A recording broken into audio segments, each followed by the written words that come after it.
1 or 2 counts longer than inhalation.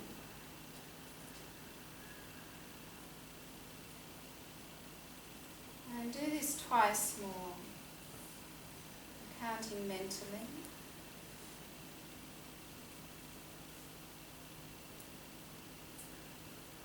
You're exhaling for 1 or 2 counts longer.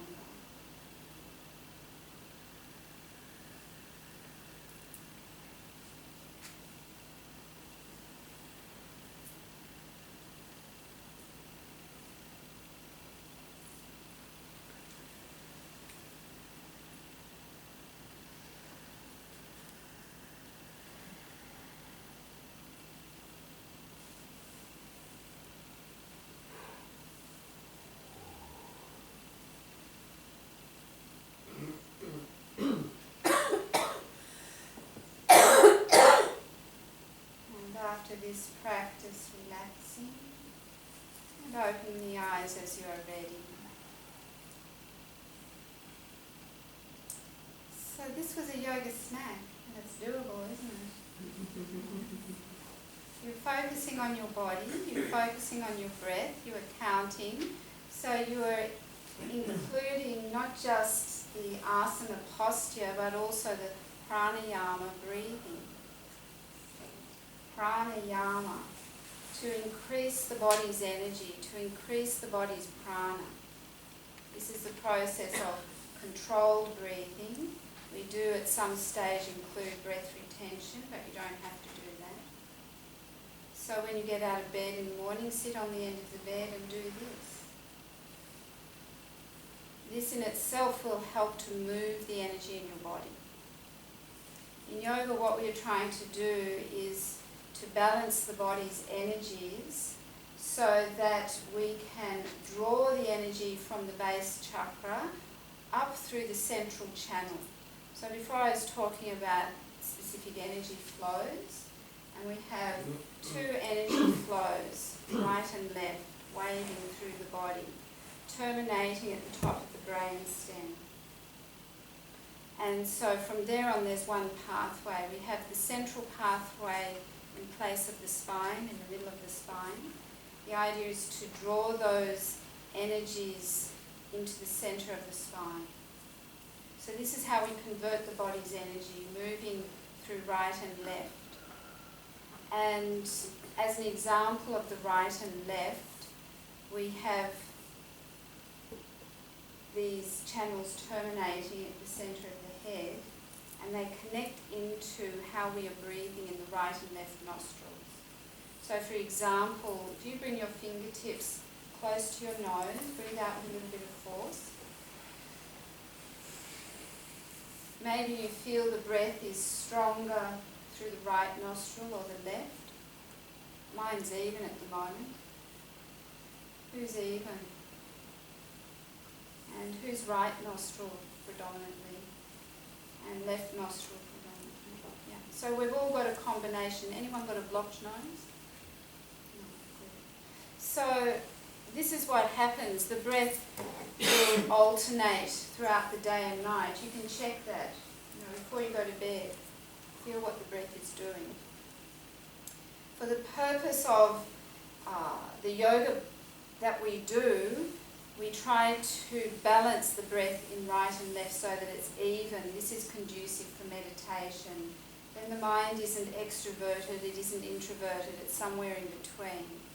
When we breathe predominantly in the right nostril, the mind is engaged with the external world more. And when we're breathing in our left nostril, the mind introverts more. So you start thinking your own thoughts about creative things. If you're a creative person, this is when you'll start to dream up your creations, breath in the left nostril, or you'll be falling asleep, one or the other. We use left nostril breathing for sleeping. You're lying on the right side, then the left nostril will open because we have erectile tissue in the nose. So when we lie on the right side swells and we breathe predominantly left and we drift off into sleep. As a generalisation, there are other things that go on in the body, I And so in terms of our pranayama, to balance the breath, then we do the alternate nostril breathing. So for those who haven't done the alternate nostril breathing, let me explain, because we'll do a couple of rounds now. To close the right nostril, we use the thumb just behind the flare of the nostril. We use the right hand. So you can feel just behind the flare of the nostril. You don't want to push the flare in, you want to push behind the flare, just lightly. And you can feel that you're breathing in your left nostril predominantly, yeah? Everyone can feel that. The ring finger is used to close the left nostril behind the flare of the nostril. And then you breathe right. And bring the hand down. So we alternate the breath. You don't want to push the flare in because the hairs, the cilia in the nose will push against the mucosal lining. When you breathe, the cilia move, in, breathing out, they move, they send nervous impulses to the brain. When you breathe through your mouth, you're not getting the nervous impulses in the same way. So here, to even the breath out for your meditation, to balance the flow of energy through the right side of the body, through the left side of the body, we do alternate nostril breathing.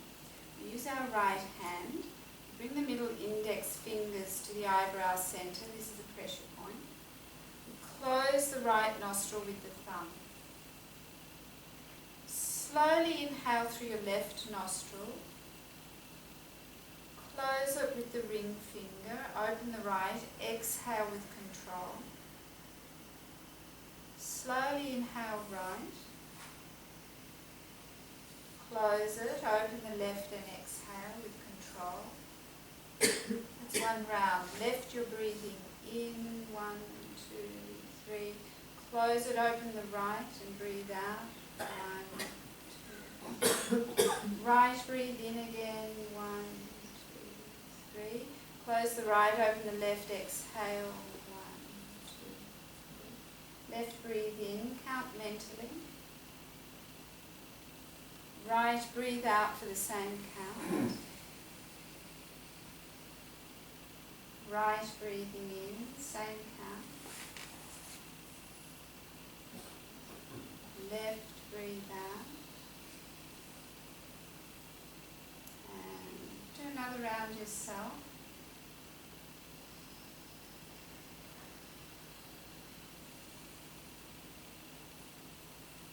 Feel like one more round, do that too.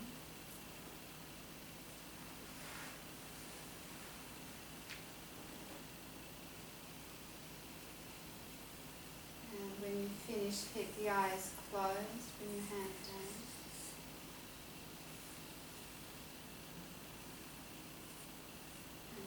And just notice how you're feeling after this short snack on yoga.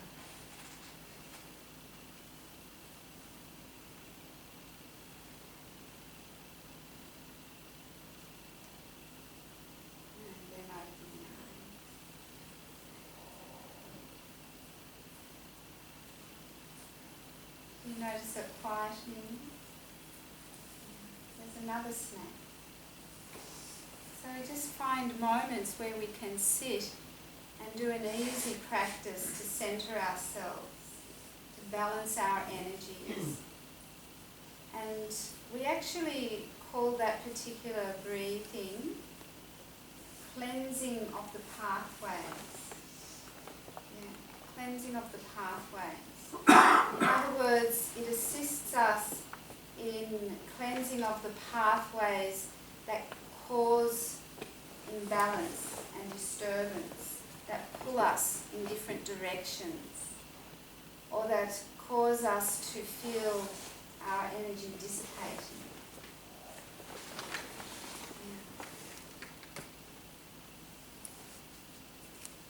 I've been talking about the energy moving up through the body and highlighting where there are blockages. So from the navel center, when you come up to the next energy center, we call it a chakra, a wheel of energy. We come to the heart center. We where we experience the need for love, to receive love, to give love. And if there are blockages here through impressions that we have received in life, then this energy that's been moving up from the base will highlight the imbalance here. And so we might feel more longing, we might feel more sadness. It exacerbates the emotions stored here. So in yoga we work on releasing these emotions before the energy rises up to this point. And so in yoga we have different methods to release these blockages. One of the methods is singing heartfelt songs. It could be hymns, it could be kirtan, it could be both. Is there anyone here who doesn't enjoy music? Everyone here enjoys music? Yeah? Stringed instruments are wonderful for opening up the heart emotions. Yeah, stringed instruments. You know, we say pulling on the heart strings. So stringed instruments are used in kirtan, in singing, in hymns, really assist in releasing the impressions of pain that we store here. We talk about the heart being broken. Singing helps to release the pain and feel whole again. If we want to, we need to want these things. Sometimes we want to hang on to the pain. We feel we need to suffer. And then one day we go, I am so over that. You know those feelings? Say, I'm done with it. Done and dusted. Do you say done and dusted? Coming up with all these funny expressions. Done and dusted, yeah. I'm so over it. And so we seek out ways to release that pain. And we will sing a kirtan at the end. I'll just talk a little bit more about this. As you have just done, you did a practice of breathing pranayama to expand the body's energy, and you were working with your lungs. This also is important for this center. Slow, controlled breathing, counting your breath, and if it's comfortable to exhale longer than inhalation, you do that. If not, equal inhalation and exhalation. If you inhale more than you exhale, you'll hyperventilate. So you don't want to do that. This is why we count the breath. Count the breath in, count the breath out.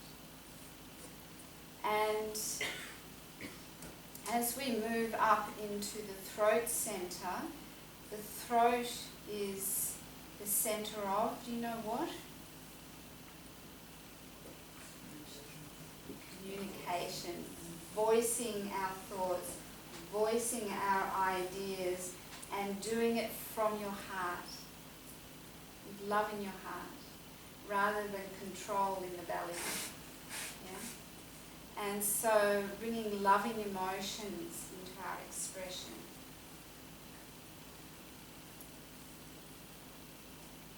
This center is known as the Great Purifier. At a physiological level, it's a part of the tonsils as well, which are important for the purification of toxins in the body.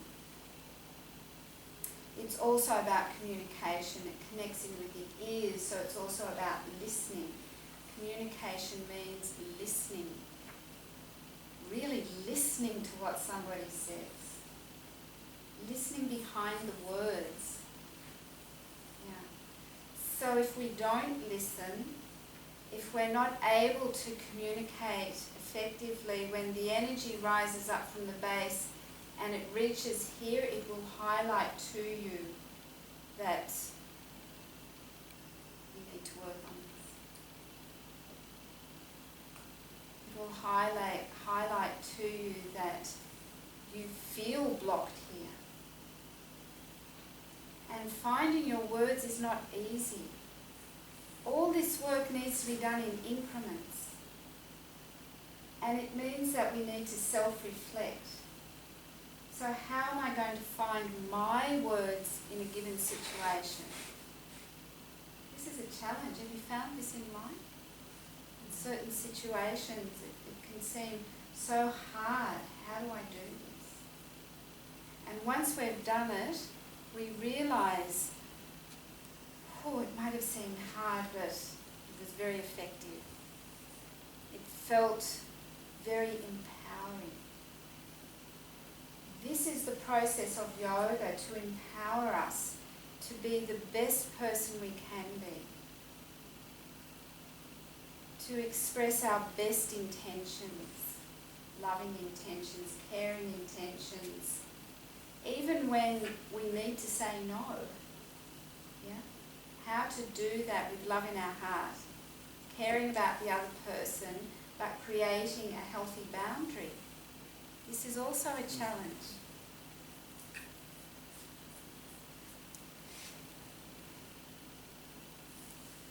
I'm moving up to the centre of the head, and this centre is called the commanding centre.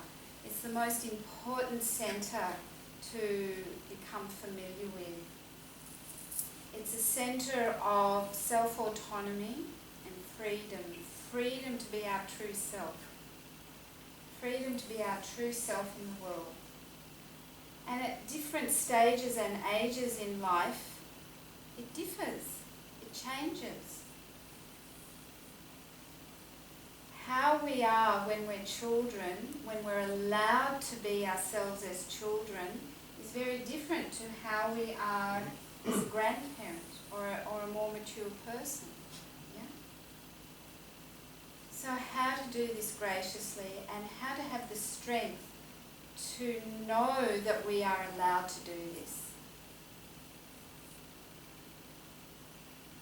We have the voices of our past in our head. You know, for people of a certain era, there is the saying, little girls are to be seen and not heard. You know that one? Yeah. And so that can come up in your life again and again and again and again. And you have to have certain manners at the table, no elbows on the table. The minute you put your elbows on the table, remembering that. Yeah, all these things come in front of our vision, and we're looking out at the world through these impressions. So from the commanding centre, we learn to dissolve the unhealthy impressions so that the energy flowing up can come to this point and fully fill the brain. The brain needs energy. The brain needs food, and the food provides that energy. But it also needs energy from the nervous system. It needs this more subtle energy that we call prana. It needs the energy of the kundalini to express its full capacity. We have this amazing computer in here, and we don't know how to use it. Yoga assists us in knowing how to use it and to express fully in a healthy way and a way that is us individually. Yeah. And to feel comfortable with that, without the inhibitions. So this kundalini energy, sometimes people are scared of it because it awakens aspects within us that we're unfamiliar with, that can seem scary. For example, when we do a particular meditation called Yoga Nidra, generally we lie on the floor, but we can do a short practice in a chair. And in this practice we relax deeply. Some people say, oh, I felt like I was coming out of my body. and at the ceiling, hovering down. You might have had this experience if you've had a near-death experience. Has anyone had that experience? And so it's scary when it happens, isn't it? Were you scared? No. It was too beautiful, wonderful, that's lovely. Some people do get scared. Generally I hear people say exactly what you said, that it's beautiful. But sometimes people get scared because they don't know how they're going to get back into their body. And so this experience is a very real experience when it happens, and then you understand that you are more than your body. Kundalini assists you in understanding that you are more than your body. We are used to living through this body.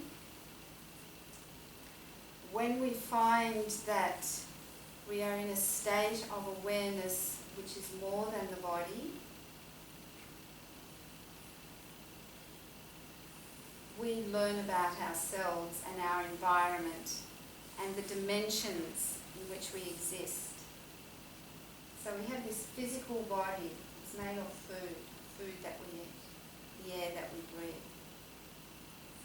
In yoga we talk about the energy body. And some people who are healers work with the energy body. So you can feel the body's heat to understand what I mean by energy. If you extend the palms of your hands out, bring them close to your cheeks, not actually physically touching the cheeks. Can you feel that heat? Yeah? Where there is heat, there is light, there's vibration. So this is the energy body you are feeling, physiological energy body, and then there's a more subtle energy body. Some people have the ability, the perception to see this. Some people will see the colour of the energy, the vibration of the energy. That energy has sound as well. And when you listen to it, you can hear your own body vibrating. It's like when you place a stethoscope at the heart, you hear the heart. We used to say love-dub, love-dub, love-dub. Yeah? Do you say that? Love-dub, love-dub. And so the energy body vibrates too. It's moving. Everything that moves has a sound. We may not hear it with our ears, but sometimes people do hear it. I have a friend who woke up at 4 a.m. in the morning and went to the bathroom, and she said, when I was there I heard this sound. It wasn't anything from the environment, I was just hearing it everywhere. And I said, oh, that's your personal mantra. You heard the sound that you can use for meditation. She said, yeah, but I heard this strange sound. And I said, this is your personal mantra to use for meditation. Anyway, she met the hugging saint from South India, Amati. You know Amati? Yeah. Amrita Nandamai. And she had a hug from Amati and she asked for her personal mantra. Amati leant forward and whispered in her ear the same sound she'd heard herself. We have inner experiences and we doubt ourselves. These inner experiences are very real, very real. It's important that we acknowledge this when we hear things and see things. It's important that we acknowledge it. It's important that we acknowledge that we have amazing capacity to express in the world, to love in the world. and to assist others in this experience.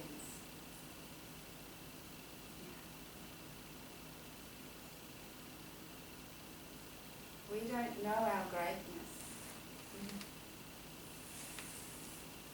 We're scared to acknowledge our greatness.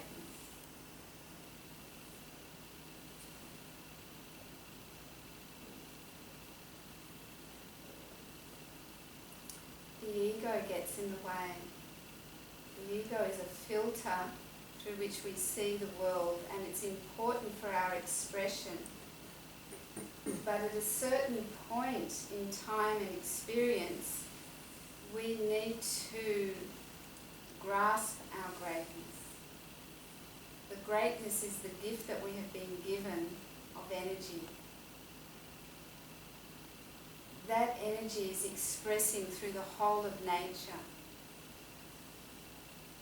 The trees, the plants, everything. Everything is great. The water is great. Everyone is great. And to feel that power connects us with the whole, because it's actually not us. It's coming from that greater source around from us. We are a part of that. It's like when we hold hands to give thanks. We're connecting our energies. And if we can have bare feet on the earth when we do this, then we're totally connected with our environment.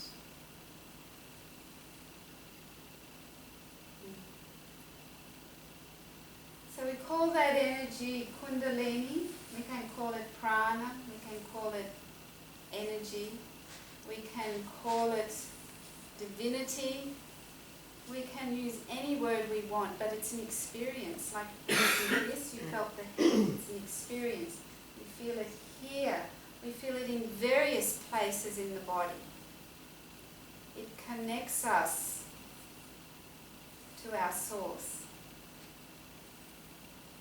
And so for our meditation, we're going to either sit in the chair, or there are some mats here if anyone would like to lie down.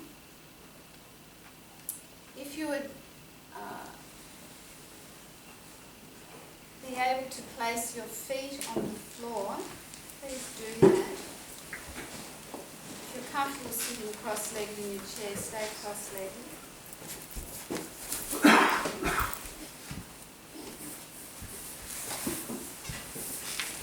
Feel free to sit on the floor. There's another armchair there if anyone would like to relax a bit more.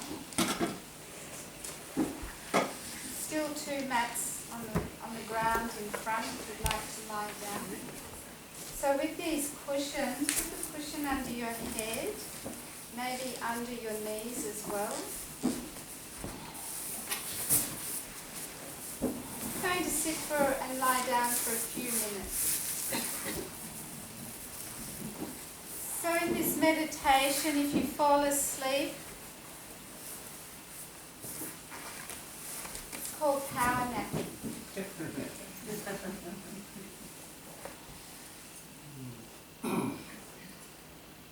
You'll come back, don't worry. We won't leave you here sleeping all night. So if you're seated in the chair, feet apart, hands on the legs, if it's easy, just have the palms up in some position that suits you. There's a lot of nerve endings in the hands, and so when you place your hands on your legs or the hands together, there's information moving through the nerve endings, so we're reducing the information coming in through the hands.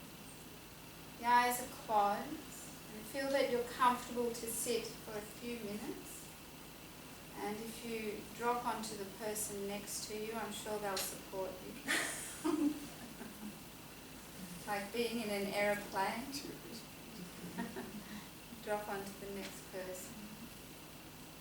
So the eyes closed, feeling that you can sit still for a few minutes, and if you need to move during the practice, then do that with awareness. Keeping the mind alert to the instructions. Relaxing the lower jaw, relaxing the tongue. So the tongue is resting behind the lower teeth.